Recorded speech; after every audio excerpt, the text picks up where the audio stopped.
মুবারক হোক ঈদ মুবারক, মুবারক হোক ঈদ মুবারক। আসসালামু আলাইকুম লোহে খুশামদে।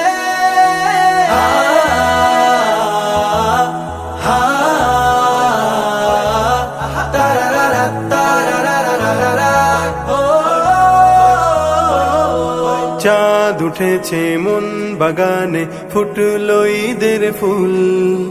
বাঁকা চাঁদের আলোয় ভুবন খুশিতে মশগুল।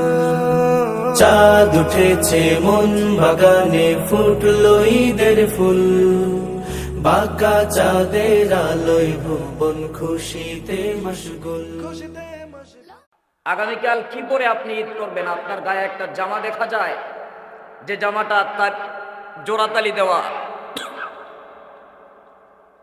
আপনি না হয় আপনাকে নিজের মতো করে মানায় নিলেন, আমিও না হয় পুরান জামা দিয়ে ঈদ করলাম, নিজেকে মানায় নিলাম। কিন্তু আমাদের তো একটা ছোট্ট সন্তান রয়েছে, সেই ছোট বাচ্চার জন্য একটা নতুন জামা কিনে আনবেন। হযরত ওমর বললেন, এই ছোট বাচ্চার জন্য যে একটা নতুন জামা আনবো, সেই জামা কেনার টাকা আমার কাছে নেই। আল্লাহ, কার কথা বলতেছি? অর্ধ পৃথিবীর বাদশা ছিলেন খলিফাতুল মুসলিমিন হযরত ওমরের কথা বলতেছি। বলে, ছোট বাচ্চাকে যে একটা জামা কিনে দিব, সেই টাকা আমার কাছে নেই। স্ত্রী বারবার রিকোয়েস্ট করার পর তৎকালীন যুগের অর্থমন্ত্রী আবু উবাইদা ইবনুল জাররাহ রাদিয়াল্লাহু তাআলা আনহুর কাছে একটা চিঠি লিখলেন, একটা পত্র লিখলেন। অর্থমন্ত্রীকে বরাবর করে একটা চিঠি লিখলেন যে, ভাই, আমি এদেশের খলিফা, এদেশের প্রেসিডেন্ট, এদেশের বাদশাহ, আপনার কাছে আমার দরখাস্ত, আপনি আমাকে একটু মেহেরবানি করে আগামী 1 মাসের বেতন অগ্রিম আমাকে একটা বেতন দিয়ে দেন। এটা হযরত ওমর অর্থমন্ত্রীর কাছে দরখাস্ত করেছে। বলে, কি জন্য? বলে, আমার ঘরে আগামীকাল যে ঈদের দিন, আমার ঘরে কোনো ভালো মন্দ খাবারের আয়োজন নেই। আমার ঘরে একটি ছোট বাচ্চা রয়েছে, সে বাচ্চাকে যে একটি জামা কিনে দিব, সেই টাকা আমার পকেটে নেই। আপনি যদি আমাকে অগ্রিম 1 মাসের টাকা দিয়ে দেন, তাহলে আমার জন্য ইহসান হবে। এই চিঠি যখন অর্থমন্ত্রীর কাছে পাঠিয়ে দিল, অর্থমন্ত্রী আবু উবাইদা ইবনুল জাররাহ রাদিয়াল্লাহু তাআলা আনহু চিঠি পড়ে স্তব্ধ হয়ে গেল। আরে, হযরত ওমর বলে কি এটা? মুসলমান ভাইরা আমার, এবার অর্থমন্ত্রী চিঠিটা যখন ভালো করে পড়ল, নজর দিল, নজর দেওয়ার পর সাথে সাথে অর্থমন্ত্রী আবু উবাইদা ইবনুল জাররাহ রাদিয়াল্লাহু তাআলা আনহু নামাজ বিছাইয়া নামাজে দাঁড়ায় গেছে। নামাজের সিজদার মধ্যে পড়ে মালিকের কাছে দুহাত উঠে বলে, আল্লাহ, কেমন একজন বাদশাহ আপনি আমাদেরকে দান করলেন। আমাদের বাদশার ঘরে নাকি ঈদের দিন কোনো খাবার থাকে না। আমাদের দেশের সাধারণ জনগণের ঘরে নতুন নতুন জামা কাপড় আছে ঈদের দিনের জন্য। আমাদের দেশের সাধারণ জনগণের ঘরে ভালো ভালো খাবার থাকে, আর এই দেশের খলিফা, মুসলিম জাহানের বাদশাহ, অর্ধ পৃথিবীর বাদশাহ হযরত ওমরের ঘরে কোনো খাবার নাই। হে দয়ার মালিক, কেমন একজন ন্যায় নীতিবান আমানতদার একজন বাদশাহ আপনি আমাদেরকে দান করলেন। মালিকের কাছে শুকর আদায় করার পর অর্থমন্ত্রী আবু উবাইদা ইবনুল জাররাহ রাদিয়াল্লাহু তাআলা আনহু চিঠির অপর পৃষ্ঠায় উত্তর দিয়ে দিলেন। চিঠির অপর পৃষ্ঠায় জবাব দিলেন অর্থমন্ত্রী, আসসালামু আলাইকুম ওয়া রাহমাতুল্লাহ। অর্ধ পৃথিবীর বাদশা ওমর, আপনি আমার সালাম গ্রহণ করবেন আর বেয়াদবি ক্ষমা করবেন। আপনি যদি আমার কাছে পুরো বাইতুল মাল চান, আমি আপনাকে দিতে রাজি আছি, কারণ আমি আপনার আদেশে, আপনার কথায় সবকিছু পরিচালনা করি। এই যে আপনি আমার কাছে 1 মাসের অগ্রিম ভাতা চাইলেন, বেতন চাইলেন, 1 মাস কেন 3 মাসের বেতন দিতে আমি রাজি আছি। তবে আমার 2টা প্রশ্নের ফয়সালা আপনি করে দেন, 2টা প্রশ্নের জবাব আপনি দিয়ে দিবেন। এক নাম্বার প্রশ্ন, চিঠির ওপর পৃষ্ঠায় লেখলো অর্থমন্ত্রী হযরত ওমর, আপনি যে আমার কাছে আগামী 1 মাসের বেতন ভাতা চাইলেন, আগামী 1 মাস কি আপনি পৃথিবীর জমিনে বেঁচে থাকবেন, এই গ্যারান্টি যদি দিতে পারেন তাহলে 1 মাস নয় 3 মাসের বেতন আমি আপনাকে দিয়ে দিব। আর যদি এর ফয়সালার জবাব আপনি না দিতে পারেন তাহলে কেন আপনি আমার কাছে অগ্রিম 1 মাসের বেতন চাইলেন? এমনও তো হতে পারে আগামী 1 মাস আগে আপনি দুনিয়ার জমিন থেকে বিদায় নিয়ে অন্ধকার কবরে চলে যাবেন। দেশ ও জাতির কাছে কি জবাব দিবেন? কিয়ামতের কঠিন ময়দানে অগ্রিম বেতন ভাতা যে আপনি নিলেন, মালিকের দরবারে কি জবাব দিবেন আপনি? ওমর, আপনার কাছে আমি জানতে চাই। এটা হলো 1 নাম্বার প্রশ্ন। আর 2 নাম্বার প্রশ্ন হলো, আগামী 1 মাস আপনি জীবিত থাকবেন, জীবিত থাকা সত্ত্বে যদি আপনি ক্ষমতায় যে থাকবেন এটার কি গ্যারান্টি আছে? এমনও তো হতে পারে আগামীকাল দেশের জনগণ স্লোগান দিবে, হযরত ওমরকে গদি থেকে নামাও, নতুন বাদশার ব্যবস্থা করো, নতুন খলিফার ব্যবস্থা করো। ওমর, ক্ষমতায় না থেকে রাষ্ট্রীয় ভাতা গ্রহণ করার কারণে মালিকের কাছে আপনি কি জবাব দিবেন? এরকম 2টা প্রশ্ন করে ওমরের কাছে যখন চিঠিটা পাঠায় দেওয়া হলো, হযরত ওমর চিঠিগুলো পড়ার পর সাথে সাথে মালিকের শুকরিয়া আদায়ার্থে যায় নামাজ বিছায়া 2 রাকাত নামাজ আদায় করলো। সিজদায় পড়ে মালিকের কাছে ডাক দিয়ে বলেন, মালিক, এমন একজন খলিফা, এমন একজন ন্যায়পরায়ণ অর্থমন্ত্রী আপনি আমাকে দান করলেন, সেই অর্থমন্ত্রী আইনের বেলায় রাষ্ট্রের বাদশাহ আমি ওমরকেও ছাড় দেয় নাই। আল্লাহু আকবার বলেন। মুসলমান ভাইয়েরা আমার, ওমর ডাক দিয়ে বলেন, মালিক, আমি ঈদের দিন নতুন জামা পরবো, না না দরকার নাই। ভালো মন্দ খাবার খাবো, না না দরকার নাই। প্রয়োজনে না খেয়ে মারা যাব। আমার ছোট্ট সন্তান, আদরের সন্তান জামা পরবে, দরকার নাই। তারপরও কিয়ামতের কঠিন ময়দানে আপনার বিচারালয় আদালতে আসামির কাঠগড়ায় আমাকে দাঁড় করায়েন না। সুবহানাল্লাহ। ভাইয়ের আমার, কি পরিমাণ তাকওয়া, কি পরিমাণ আল্লাহ ভীরু ছিল হযরত ওমরের অন্তরে। মুসলমান ভাইয়েরা আমার, আজকে যারা রাষ্ট্র পরিচালনা করে, সমাজ পরিচালনা করে, আল্লাহ পাক রব্বুল আলামিন বলেন, আমি আল্লাহ তোমাদেরকে দুনিয়ার জমিনে প্রতিনিধি বানাইয়া পাঠাইলাম।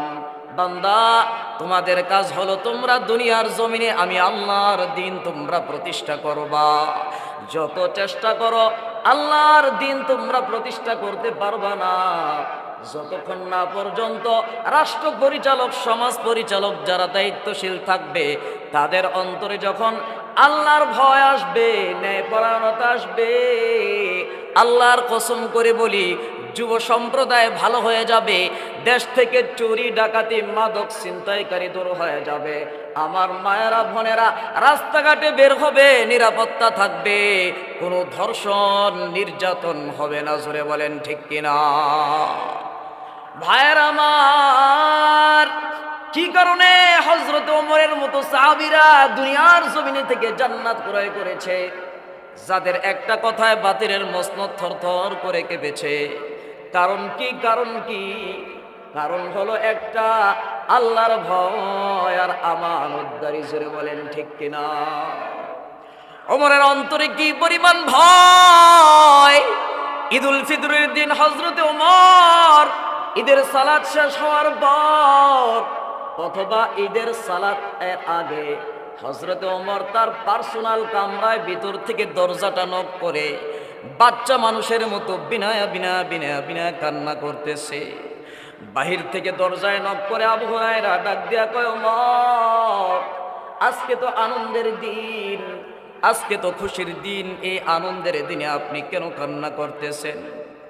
ওমরের কান্নার আওয়াজ চতুর্দিক থেকে মানুষ, লোকজন জড়াও হয়ে গেল। একে অপরকে জিজ্ঞাসা করে, কিরে, কেউ কি তোমরা ওমরের সাথে বেয়াদবি করেছো কিনা? তোমাদের কারো কোনো কথায় ওমরকে কষ্ট পাইল কিনা? বলে না না, আমরা তো আমাদের হুজুরকে কেউ কষ্ট দেই নাই। একটা পর্যায়ে আবু হুরায়রা ডাক দিয়া কয়, ওমর দরজা খোলো, কেন কান্না করো, তাড়াতাড়ি বলো। হযরতে ওমর একটা পর্যায়ে দরজা খুললেন। আবু হুরায়রা ডাক দিয়া কয়, ভাই ওমর, আজকে আনন্দের দিন, কেন আপনি কান্না করতেছেন? হযরত ওমর ডাক দিয়া কয়, ভাই আজকের আনন্দের দিন আমি ওমরের জন্য না। বলে কার জন্য? বলে আজকের আনন্দের দিন হলো ওই বান্দা বান্দির জন্য যার জীবনে কোনো গুনাহ নাই। আল্লাহু আকবার বলেন।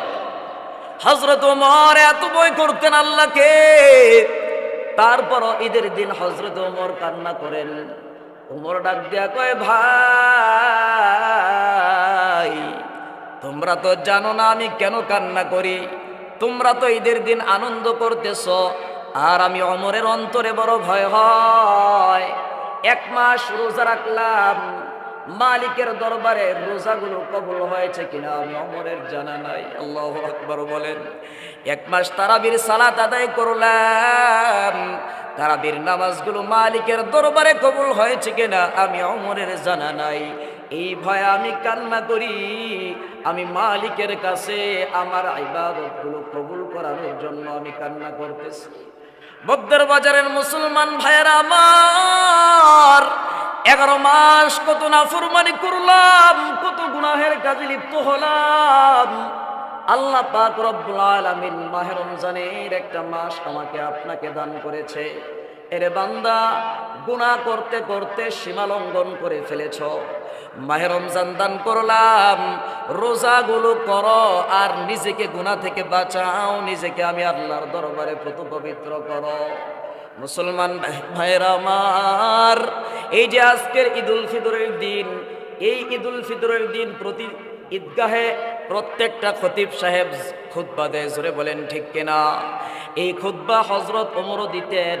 হযরত ওমর খুতবার মধ্যে দাঁড়াইয়া পৃথিবীর মানুষগুলোকে বলেছিল, হে পৃথিবীর মানুষ তোমরা শোনো, এই যে 1 মাস তোমরা রোজা রাখলা, 1 মাস তারাবির সালাত আদায় করলা, তোমাদের তো জানা নাই আল্লাহ তোমাদের আমল কবুল করেছে কিনা। ও পৃথিবীর মানুষ শুনো, এই যে 1 মাস আমল করলা, মনে করো না যে রমজান মাস শেষ হয়ে গেছে, মনে হয় আর এগুলো কবুল হবে না। আল্লাহর কাছে দোয়া করতে থাকো। আজকের ঈদুল ফিতরের দিন থেকে শুরু করে আগামী 6 মাস পর্যন্ত দোয়া করো। দোয়ার মধ্যে হাত উঠে বলো, আল্লাহ 1 মাস রোজা রাখলাম, তারাবি পড়লাম, আমাদের আমলগুলো তুমি কবুল করে নাও। জোরে কোন ঠিক কিনা? আরেকটা আওয়াজ দিয়ে বলেন ঠিক কিনা? তো এরকম ভাবে আল্লাহ রাব্বুল আলামিনের কাছে দোয়া করতে হবে। আল্লাহ 1 মাস আমল করলাম, 1 মাস রোজা রাখলাম, তারাবি পড়লাম, জানি না আমলগুলো কবুল হয়েছে কিনা। আগামী 6 মাস পর্যন্ত এই 1 মাসের আমল কবুল করানোর জন্য আল্লাহর কাছে দোয়া করতে হবে, কান্নাকাটি করতে হবে। রাজি আছেন তো ইনশাআল্লাহ?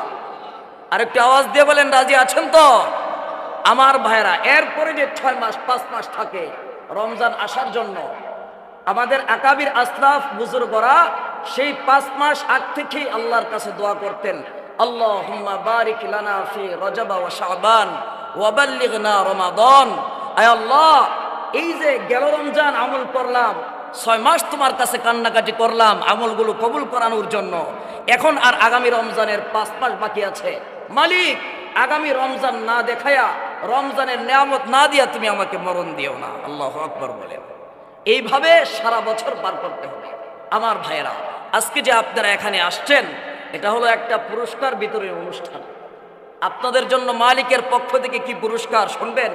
শুনতে মন চায়? 1 মাস যে ডিউটি পালন করছেন, এটার একটা পারিশ্রমিক আছে না? সেটা কি শুনতে মন চায়? তো আল্লাহর রাসূল সাল্লাল্লাহু আলাইহি ওয়াসাল্লাম বলেন, কুল্লু আমালি ইবনি আদম ইউদাআফুল হাসানাতু বিআশরি আমসালিহা ইল্লা বি700 দিফিন। ক্বালা আল্লাহু তাআলা ইল্লা সাওম ফাইন্নাহু লি ওয়া আনা আজজি বি। নবীজি বলেন, প্রত্যেক আদম সন্তান যত নেকের কাজ করবে, যত ভালো কাজ করবে, বিআশরি আমসালিহা ইল্লা বি700 দিফিন, তার জন্য প্রতিদান দেওয়া হবে 10 থেকে শুরু করে 700 গুণ পর্যন্ত। সুবহানাল্লাহ। ক্বাল আল্লাহু তাআলা, আল্লাহ বলেন ইল্লা সাওম, তবে রোজা ছাড়া। আমি কি বুঝাইতে পারছি? আল্লাহ বলেন তবে রোজার আমলটা ছাড়া। তো রোজার আমলের প্রতিদান কি হবে? রোজার পুরস্কার কি হবে? আল্লাহ বলেন ফাইন্নাহু লি ওয়া আনা আজজি বিহ, যে রোজা হলো আমার জন্য। বান্দা রোজা রেখেছে দুনিয়ার কোনো মানুষকে দেখানোর জন্য না, রোজা রেখেছে আমি আল্লাহর সন্তুষ্টির জন্য, আমি রবকে দেখানোর জন্য। বান্দা চাইলে ঘরের ভিতরে দরজা বন্ধ করে এক ডুব পানি পান করতে পারত। আমি মালিক নারাজ হব বলে, অসন্তুষ্ট হব বলে বান্দা পানি পান করে নাই। বান্দা চাইলে দরজা বন্ধ করে খাবার পান খাইতে পারত, বান্দা খায় নাই আমি মালিক অসন্তুষ্ট হব বলে। বান্দা পানির নিচে ডুব দিয়ে এক ডুব পানি পান করতে পারত, আমি মালিক অসন্তুষ্ট হব বলে বান্দা পান করে নাই। যেহেতু বান্দা রোজা রাখলো আমি মালিকের রাজি খুশির জন্য, তো আমি আল্লাহ খুশি হয়ে রোজার প্রতিদান আমি আল্লাহ নিজেই বান্দাকে দান করবো। সুবহানাল্লাহ। বলে রোজার প্রতিদান কেমন দিবে আল্লাহ? এই যে আজকে আমরা এখানে হাজার হাজার মানুষ আসলাম, বসলাম, আল্লাহ রাব্বুল আলামিন আমাদেরকে নিয়ে এই মুহূর্তে ফেরেশতাদের সাথে কথোপকথন করতেছে।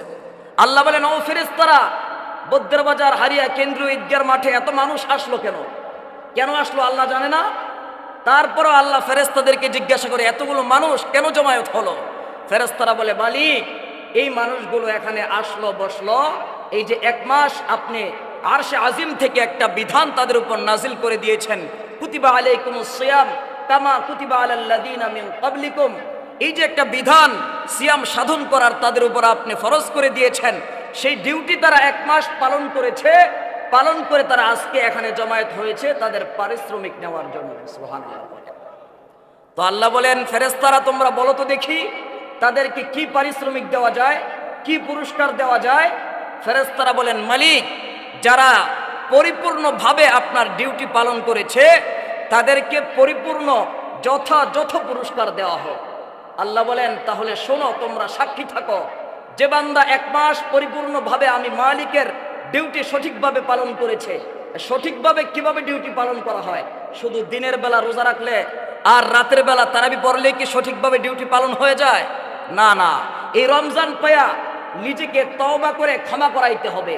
যারা নিজেকে তওবা করে ক্ষমা করাইতে পারছে, আল্লাহ বলেন, ফেরেশতারা শোনো, তাদের জন্য পুরস্কার হলো তাদের সারা জিন্দেগীর সমস্ত গুনাহ খাতা আমি আল্লাহ মাফ করে দিলাম। সুবহানাল্লাহ। অল্প সময়ে যে কথাগুলো বলেছি, ভুল ত্রুটি ক্ষমা করে আল্লাহ রাব্বুল আলামিন বুঝার আমল করার তৌফিক দান করেন। পড়েন আমিন। ওয়া আখিরু দাওয়ানা আলহামদুলিল্লাহি রাব্বিল আলামিন।